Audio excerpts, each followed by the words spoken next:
Hey guys, Jeff here with Mitsubishi Electric Cooling and Heating. Today's episode of Tech Tips, we're going to be talking about a 3-time flash or a blower motor problem. Before we start getting into troubleshooting, let's take a look back and see how our system works in regards to the indoor blower motor.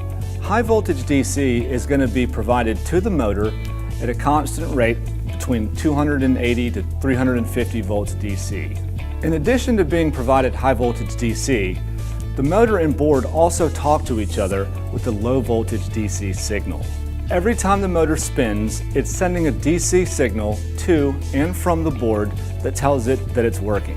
This voltage typically bounces between 0 and 15, and sometimes it can vary between 0 and 5. It's going to depend upon the model of the indoor unit. So now that we have an understanding of how our DC motors work, let's get into troubleshooting. The first step I usually take in troubleshooting is to see what are the symptoms. Does the motor run at all? Does the motor run, but it runs really slow and never ramps up? Or does it intermittently come on, shut off, come on, and shut off? Knowing these symptoms, I'm going to be able to better direct my troubleshooting skills towards the correct solution. Let's go ahead and take a look at our first symptom. The motor runs, but it never ramps up and it constantly stays at a very low speed. What I find to be the main culprit for why motors won't speed up turns out to be dirty blower wheels. On routine maintenance calls and service calls, I make it a habit to always take a look at the blower wheel. If you find a dirty blower wheel, we'd recommend removing the wheel from the cabinet and washing it. Now let's talk about our other symptom, and that's that the motor doesn't run at all. Here, we're going to want to be checking the motor electrically. Place the unit into emergency test mode so that the system comes on.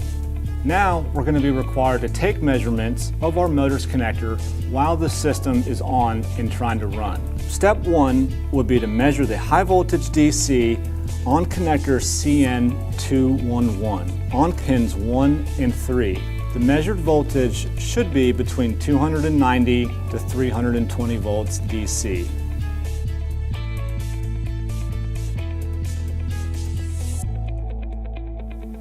The voltage should be between 3 to 6 volts DC after approximately 12 seconds. Now let's talk about our other symptom. Does the motor come on, shut off, come on, shut off? Step 1 would be to measure the high voltage DC on connector CN211. You're going to want to use pins 3 and 6.